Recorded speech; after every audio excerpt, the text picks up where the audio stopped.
Okay, this is the first talk for the Math Colloquium this semester, and I want to thank Sungwon for his willingness to give a talk. And well, even though the slide has another title, I understand that the title is Regression and Time Series, Case of Study Projects with Industry Partners, Example, Benefits, and Challenges. Okay, thank you, Sungwon. Oh, thank you. Thank you for giving me this time. I removed the benefits because everyone knows what the benefit will be. I just want to share the example and the challenges that I had in this regression and time series course. So let me just briefly give you the information about how the important this data analytics is in the actuarial industry. So I found this article and it gives you a bunch of examples that this big data analysis is becoming popular and important in any actuarial science business. It includes the automobile insurance, mortality modeling, healthcare, harvest risk, catastrophic risk, or climate risk, or the cyber risk. And so these are the list. And I don't want to talk about this in detail because I want to talk about what I taught in this course.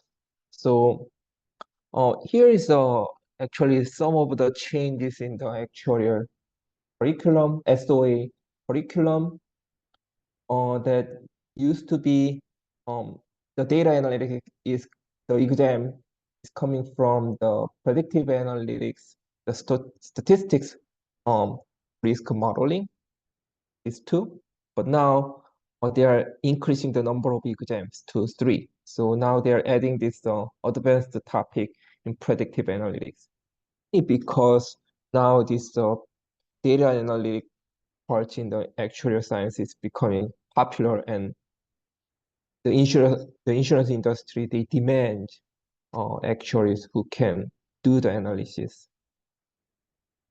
So data analysis. So here's my kind of overview of the regression and time series class. And it's on evening class, so 2.5 hours every week. And it's consisted of the lectures and exams and the midterm project. But this time I want to talk about this semester project, which is the case study. So I'm doing case study with the students and also the Alberto. He's in, as you know, he's in the actuarial consulting company, and also he knows a lot of interesting topics that he can share with the students. This is the kind of picture, and also here is another picture. I tried to find the best picture, but like some of them are blurry, and so this is what I could find. So in this case study, what's the role for each of the participants? So the role of the participant, first the role of the instructor. The instructor or I designed the course to allow students to bridge their knowledge, theoretical knowledge, to the application. And also, I guide on the side. So rather than giving them a problem and ask them to solve it, I kind of do the bridge between the case study provider and the student. And then after the submission from the student, I check the validation of the data and also statistical analysis that are submitted. And the role of case study provider, basically what the Alberto do is he presents the case study and also visit our class or in person or Zoom to check the progress, provide feedback and the recommendation. And what the students do is they form a team, 4 to 5 students, and analyze the data and solve the case study problems using R or the Excel, is any statistical software, and write the business report and present their result. So here is some timeline by case study. So basically, before starting the case study, there is a 6 to 7 weeks to learn about the theory, all this theoretical stuff.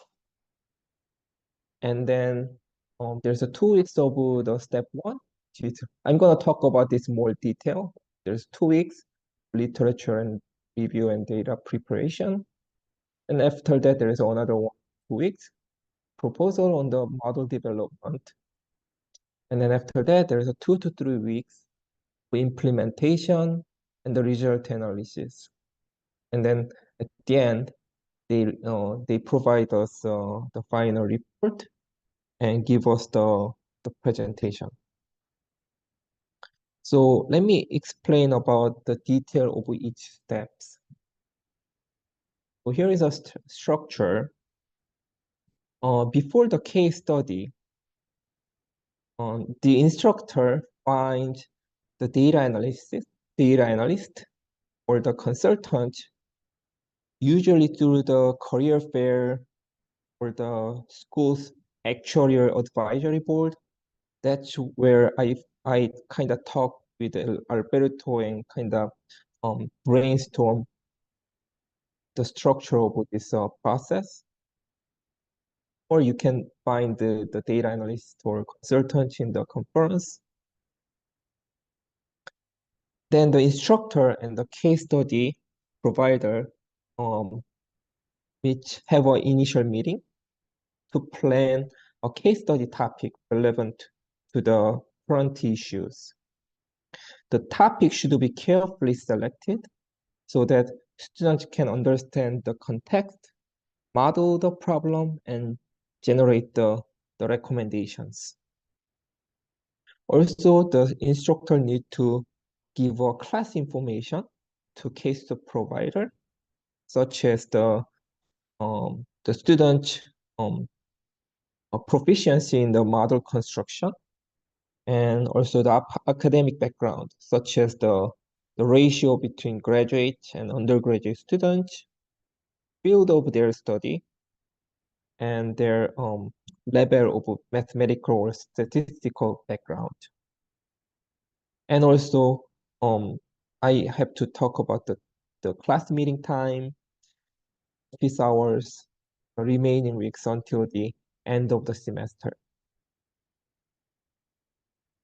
Then, once the full case study instruction is prepared, the instructor, the case study provider review and modify the sub-questions, the main topic, to ensure that the lecture topic, the course can help students to handle the case study.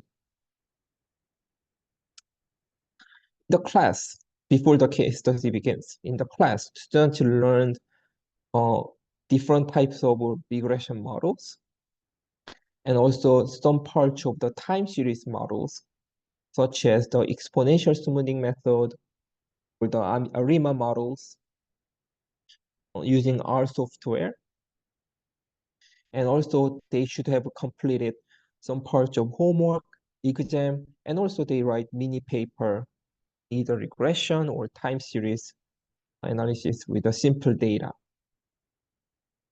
The mini paper is usually designed as an individual assignment rather than the group assignment, because I don't want students to kind of have like a free ride or kind of step back when they are doing the project. So I want to know like how many students totally understand what's going on in the class. So the first step after that, the step one is the data preparation and the literature review. It takes about 1 or 2 weeks. So the case study provider visits and explains his role in the company and explains the detail of the case study, including the data source and methodology that need to be implemented. Then the students are expected to submit their literature review and write the data summary the subsequent week. And also the summary should include the terminologies in the case study and the data observation and also the data cleaning process. Then in the second step, they now write a proposal for model development. That takes about 2 weeks. The instructor provides this the model development proposal template and consisted of the executive summary, where the group should state the overall summary of the proposal, and the project background, where they should state the historical background of the case study and link the literature reviews and the completed data or the resources prepared from the step one. And also they should write both the model and the approach. She states the process of model development and a possible modification if the changes are necessary. And lastly, they should write the expected outcome, which states what they are expected to get from the proposed model. The reason why I started to ask students to write this model development proposal is because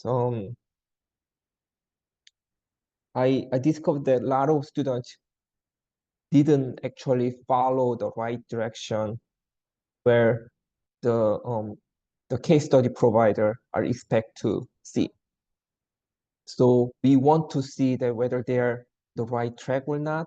So we kind of ask them to write a summary, their plan. We see that, then if there is some revisions necessary, then we kind of give them revise that, give them a revised paper so that they can follow the right direction. And then once they kind of clear their plans, they now work on the data. They analyze the data. So the case study provider and the instructor so make a recommendation on their proposal in step 2, and then after that the students submit their initial analysis and the result in R by answering the questions in this case study. And the case study provider and instructor evaluate, make a recommendation. If revisions are necessary, then the instructor asks a group to resubmit the revised analysis.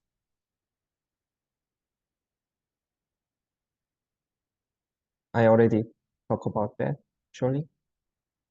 The last step is then write a final report and give the one-day group presentation. Takes another 1 to 2 weeks. So, what are the examples? So that was my kind of like a 8-week structure. So previously, this is what I have done to the Mr. Alberto. So there are like 5 different topics, but I would like to talk about the recent 2 one. Well, the most recent one is the road.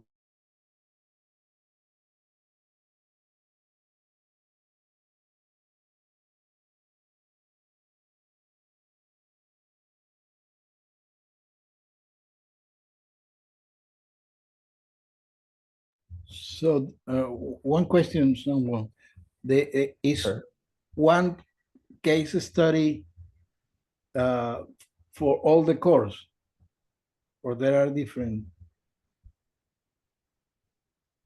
Yeah, one case study for each year.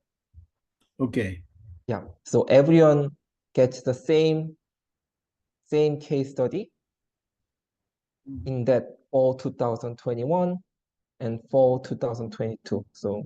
Um, so everyone gets the exactly same topics and same questions and everything, and they do the presentation, and we kind of compare, and also the students, each groups are comparing their result, so that it's not like a competition, but it's kind of like understanding other groups' work and comparing on their own work. So the first one is about the climate risk, the loan to value ratio, the Chicago area. And the second one is the estimate PPNR for banking stress test. I will go one by one. The case study one was the this climate risk. I kind of narrowed down the location to be a Chicago area because it's somewhat kind of drew more attention from the students. They are living in Chicago area. So with the effect of global warming, the climate risk has become a global issue around the world.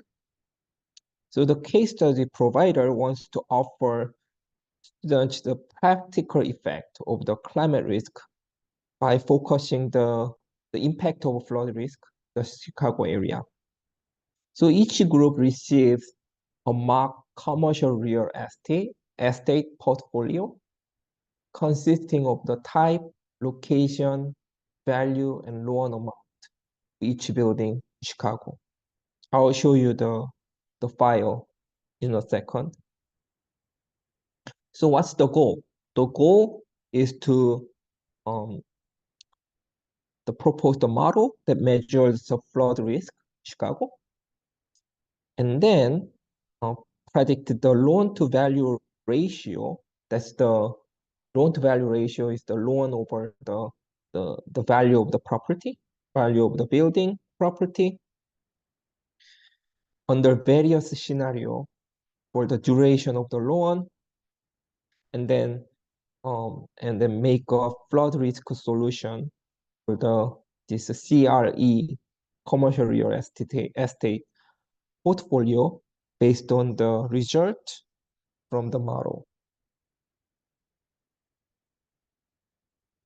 So the initial step here, the data preparation and the literature review.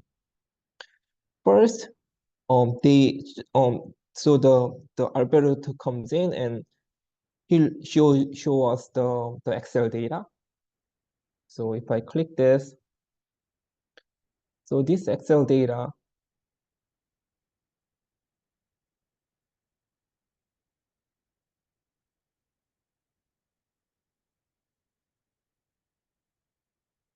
yeah. So this Excel data is consisted of the name of the building. As actually, it's not. Some of them are like a blinded data because of some privacy issue or confidential kind of issue. But these are the properties and And here is a property value, and this is the loan amount in 2020, and this is the value to the loan to value ratio. That's obviously would be a I2 divided by, I2 divided by H2, and then here is the remaining term. So every group, each group gets different information, and look at and then forecast the loan to value ratio and make a forecasting and recommendations.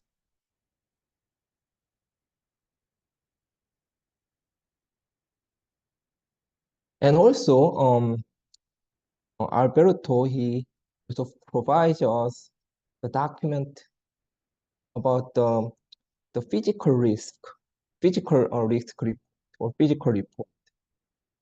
It it gives you all this information about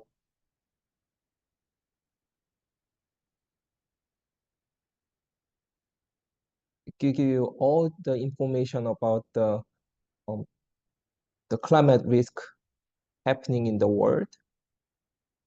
So it's in the UNEP, the UN environmental something like site. So this is a like climate physical report, and it give you like all this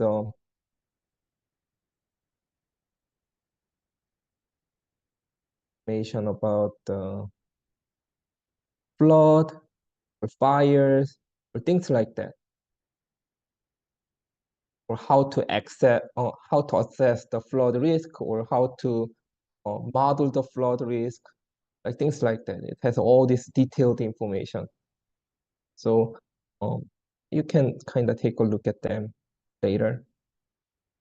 But anyway, so students are expect to read this paper and kind of get an idea of how to make a model the flood risk in a certain location.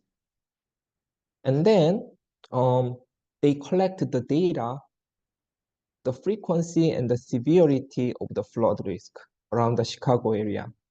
And you can find all those information from the website called the FEMA. So go there.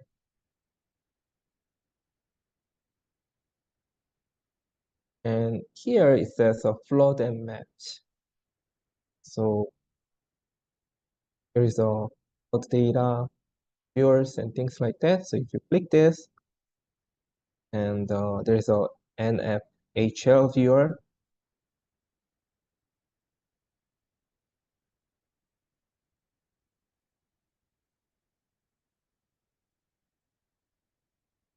Yeah, it takes some time.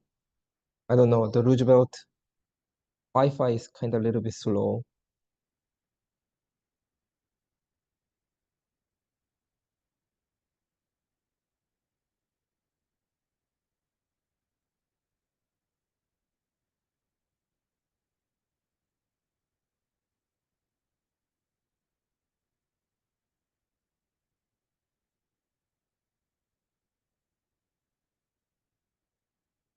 Oh, it's not showing.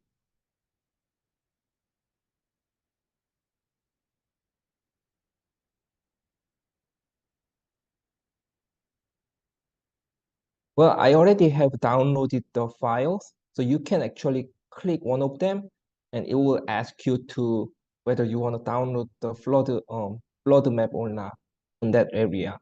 So once you download it, here is what the file looks like.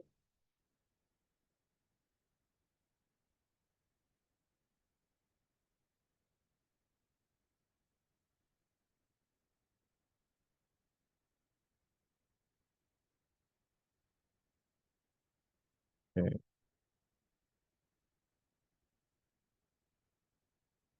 This is one of the data. I kind of play with it. I try to play with it.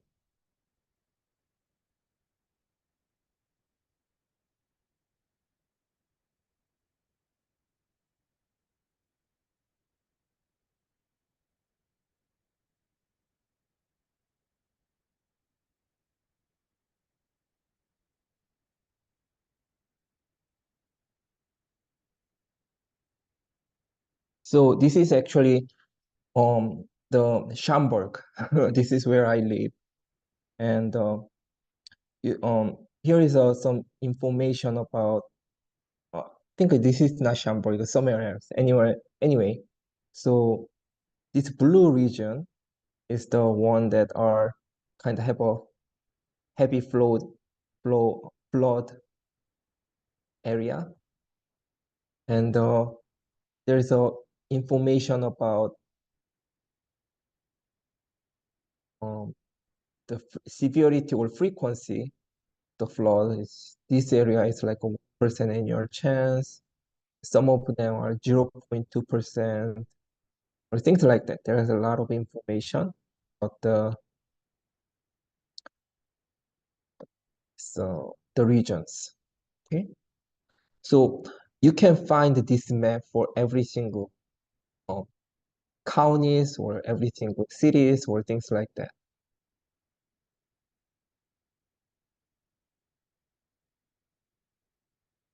And once you get those maps and look at that, and then you get the location of the buildings, and think about how much the flood risk is exposed in that building, to that building.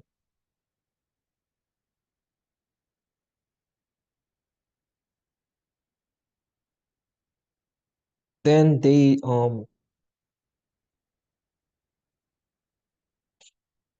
proposed the make a model development proposal. So each group build a range of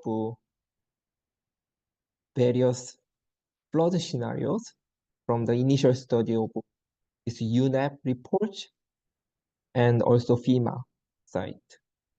Then the group writes the model development proposal that includes the summary of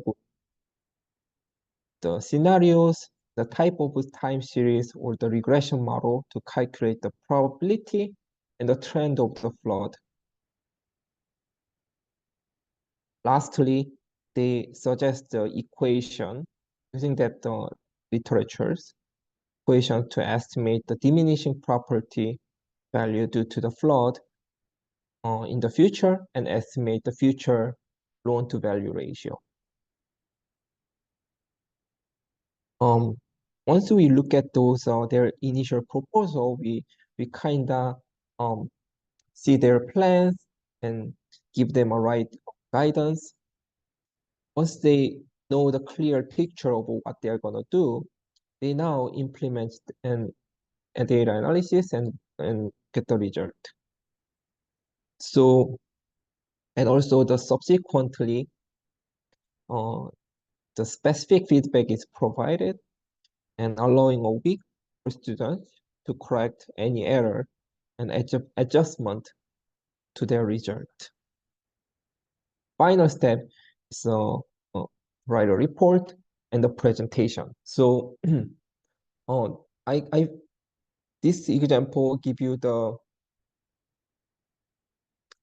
um, report. It's somewhat kind of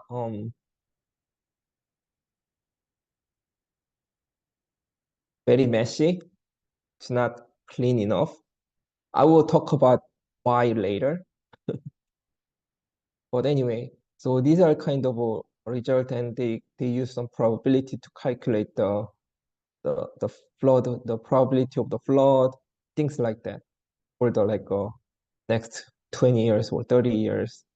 And they use many these different types of equation and things like that. But anyway, I don't want to go more into detail. Just want to show you what they worked on. And then here is a presentation slide. So show you the graph. So if the no flood is given, then the loan to value ratio is basically the loan over the value. So that means the higher the loan to value ratio, the more riskier. And because the building holders are paying back their loans, obviously the loan to value ratio should go down. However, if there's some flood, then there's some kind of increasing the loan to value ratio because the value goes down due to the floodings. The denominator goes down due to the flooding. Here's a medium flood, and here is a high flood. And sometimes go beyond the 100%. That means the value the value is lower than how much they owe. So they did this kind of research, and they talk about some recommendations, things like that. And this is the like overall summary. This is overall summary where it doesn't kind of make sense, but yeah, this is how they work. Anyway, so that was it. Now let's move on to the second example. So the second example is the estimate the PPNR, the pre-provisional net revenue, banking and stress test.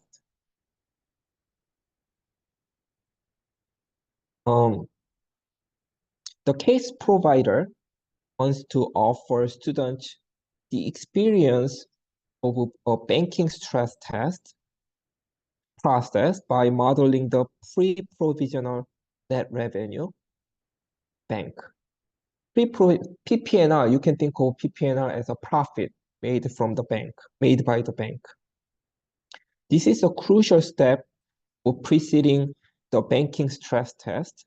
And actually, this is a kind of like things that I felt very interesting because I don't know if you remember what happened in 2020 through 2022. The before pandemic happened, or like during the pandemic area, there was like around 2020. There were a lot of venture companies or IT companies kind of expand their investment and their market. And in order to meet that, the bank gave a lot of loan to those IT companies because there was like many kind of news about the growing of the IT companies in 2020 due to the like shifting of the industry from offline to the online.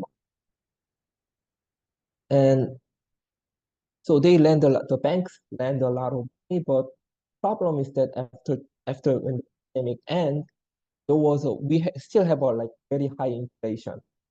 It's because of this high inflation, um the economy had went down, and a lot of small banks or the regional bank had a financial problem, and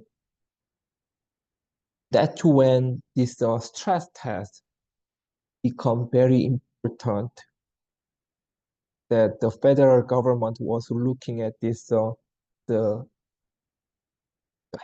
financial health of each bank very closely. And that's when I heard about these PPNR things, and Alberto wanted to show students how this banking stress test works. Anyway, so this is a crucial step in the bank stress test, and the PPNR, the profit made by bank, has this following equation: the net interest income plus non-interest income subtract by the non-interest expense. So that's the profit.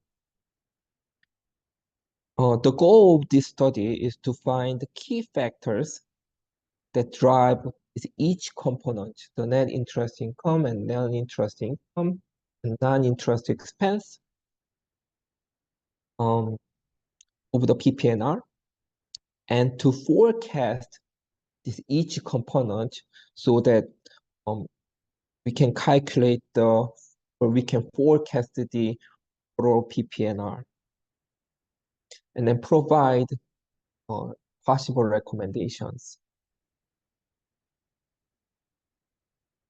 The first step is the data preparation, the literature review. The case study provider visits the class and present the overview of the history of a bank stress test and outlines the PPNR formula that I just talked about. Each group receives a mock quarterly historical PPNR data along with its relevant component, the bank. So let me show you what this fake data looks like. This is the PPNR, and here is the net interest income, non-interest expense. They have like a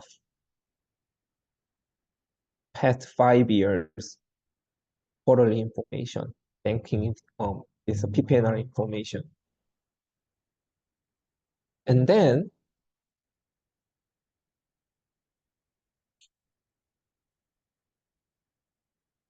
the provider introduced the online resource from a Federal Reserve site link, which contains the macroeconomic data set under base, adverse, domestic, and international scenarios. The students prepare a literature review of the stress test and the PPNR calculation using the Federal Reserve website and other relevant resources. So if you look at this site, if I click this, right now it should be 2024, but back then we are working on the 2022. So here are the stress test scenarios, and it has all these informations. These are the economic data information. Let me just click one of them.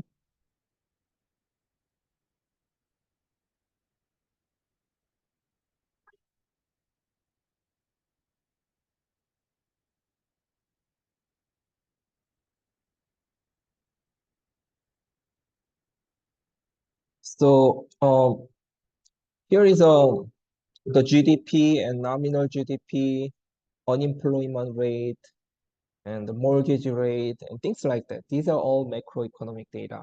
And the case provider, the Alberto, he told us that this each component, the PPNR, is very, very highly correlated with this macroeconomic data. So that's why we are able to use those data to forecast this the trend of these three components. And it has all like that site has all these other informations, and you can look at that maybe if you want to later.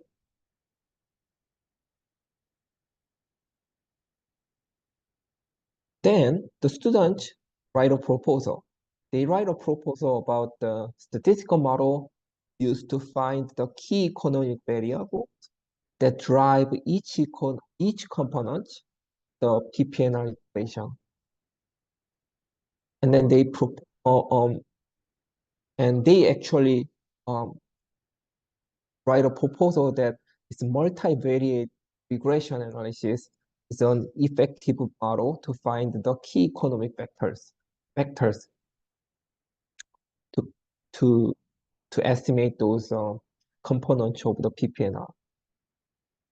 And they also proposed many different types of time series modeling to forecast the components of the PPNR and also the PPNR itself.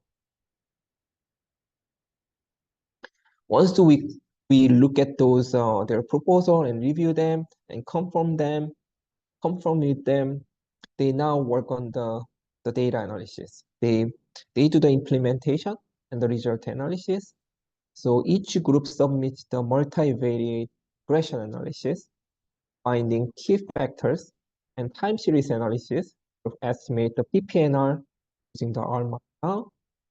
And just like the case study one, they do the exactly similar thing.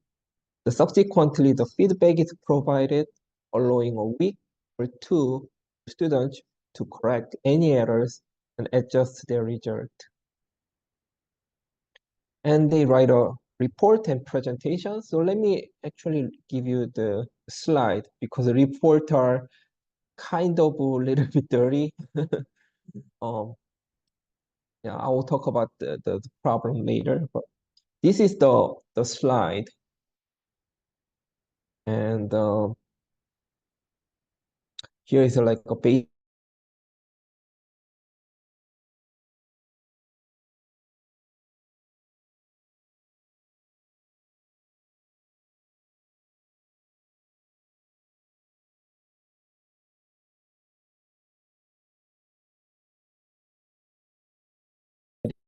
And non-interest income, so baseline, severely reversed. Well, here is some kind of like unusual, there's an unusual behavior. This is actually due to the high inflation. And also here is due to the COVID.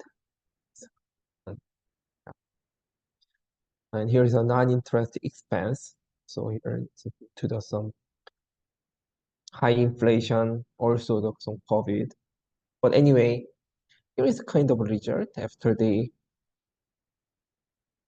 combine those three components or the forecasting of three components, they calculate the PPNR. And they made a recommendation, things like that. Okay. So that's what students did. So let me actually talk about the challenges I had in the past years. So the first challenge is that when I work with the case study provider, the provider typically doesn't have a good understanding of the student's math and the technical abilities and overestimate what the students are capable. So in the past, the high expectation from the student provider caused students to work on the overly challenging topics and solve problems which lead to the ambiguous questions. Also, in the past, analyzing the excessively large data, so the case provider gave us the excessively large data, which had frustrated students in the early stage, causing a huge delay in the progress and generate the poor outcomes. Um, another one is another challenge was that sometimes the topic is too open-ended objective. The goal is too open-ended. When it happens, students sometimes have a confusion about where to start. And they have definitely the trouble interpreting what type of outcome to provide, deciphering what type of outcome to provide. So I'm still kind of having a problem with this type of problems.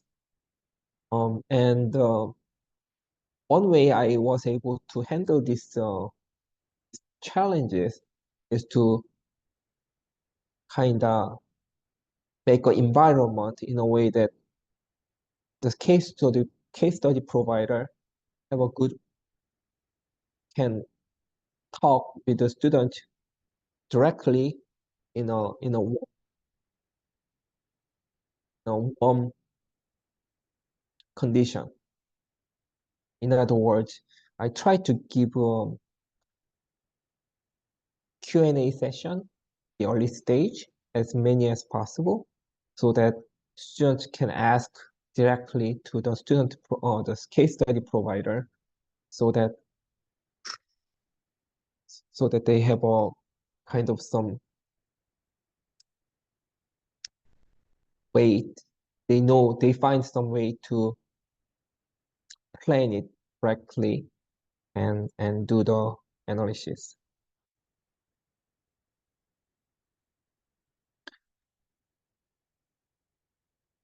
The third one is the lack of guidance and the feedback lead to students to wait and rush to complete the project at the last minute.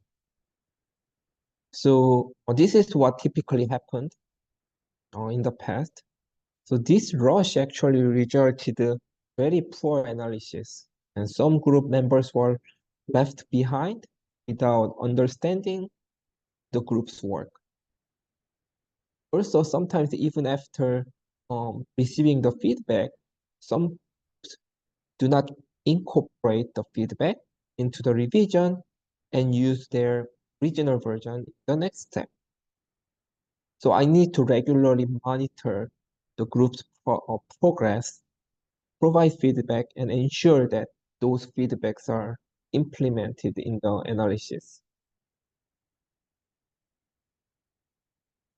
The last one is the poor grading rubric.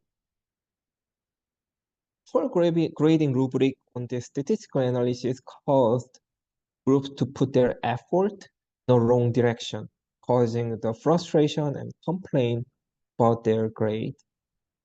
It is the instructors, it is actually my responsibility to clarify the types of and the scopes of required statistical analysis needed to get the desired grade. Also, unclear grading rubric, the presentation slide, and documentation format result in students the missing details for their professional report or making the report very messy or dirty. I showed you the previous report was full of codings and there's no kind of a right direction or it's kind of clear direction what those codings are talking about. So after that I realized that it's good to assist students to give by giving a standard report format. Okay? Actually, those are usually prepared by the case study provider. So I should provide the documentation and slide template in a way that students kind of can follow those instruction, although can make a whole picture and write those steps into that template. Okay, that's pretty much it. I think it's already 1:55, so I'm open to any questions. Wow, Sungwon, thank you very much for your talk. I mean, it's a very interesting uh, presentation about your experience with this course, and uh,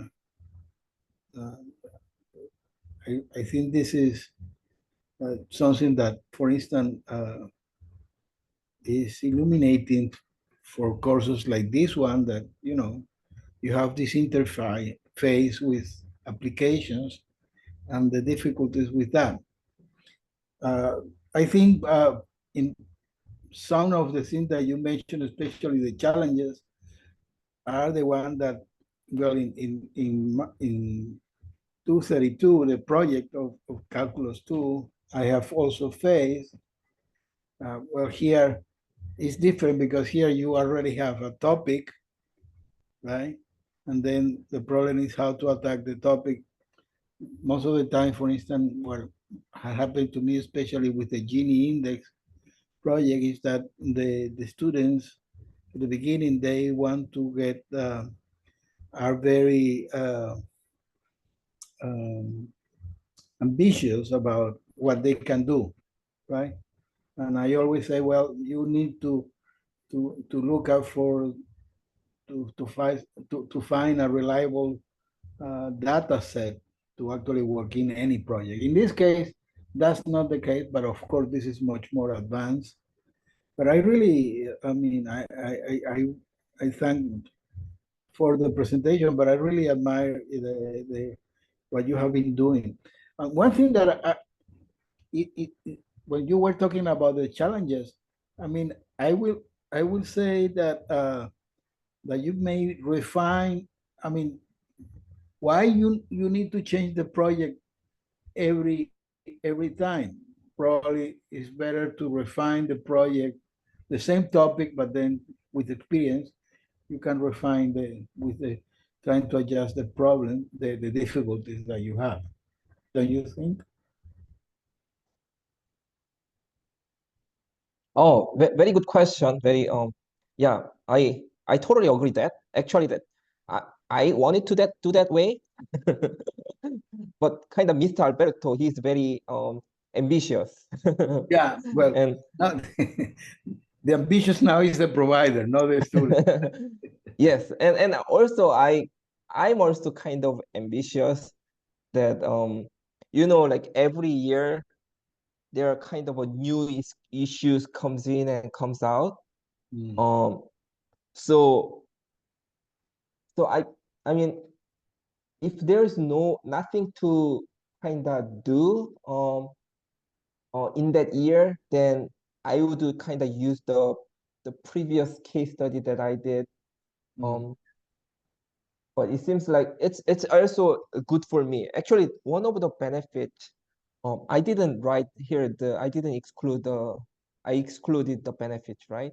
The one of the benefit I had was I kind of also get some research idea from working on this case study. So um yeah, so yeah, it's kind of like half and half. I want I would go back to one of the case study and redo them with a better instruction with mm. my students.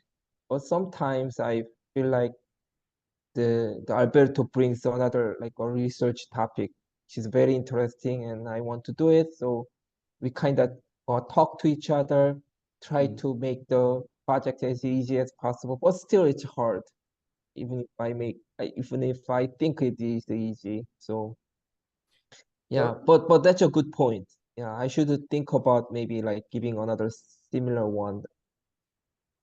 Uh, so roughly speaking, half of the semester is just the you could say the theoretical framework, right? The actual course, and then the other half is trying to implement with those knowledge, working on case that's study. right. That's right. And usually, like the half of the semester that I teach the students is kind of depend on the topics they do. Like sometimes, if um, the topic is kind of more rely on the regression analysis, and I talk about regression analysis more the first half.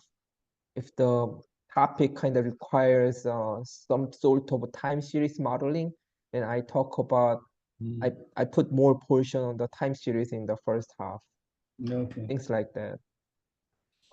But it may kind of confuse students and make the class kind of difficult or challenging for the students. Okay. Um, but I don't know. Nice. I try my best. Any other question or comment?